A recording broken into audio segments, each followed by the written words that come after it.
कधी तुमच्यासोबत असं झालंय का? खूप काही करायचं असतं, पण सुरुवात कुठून करायची हेच समजत नाही.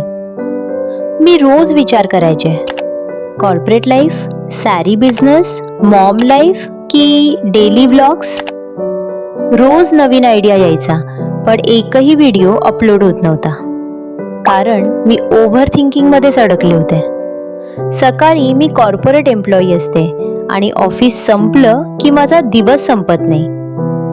ऑफिस नंतर मी माझ्या ऑनलाईन सॅरी बिझनेसवर काम करते, माझ्या मुलीसोबत वेळ घालवते आणि रात्री माझ्या स्वप्नांसाठी थोडा वेळ काढते.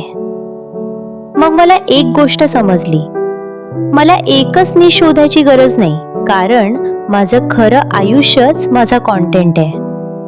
म्हणून आजपासून मी माझा खरा प्रवास तुमच्यासोबत शेअर करणार आहे. Welcome to my real journey.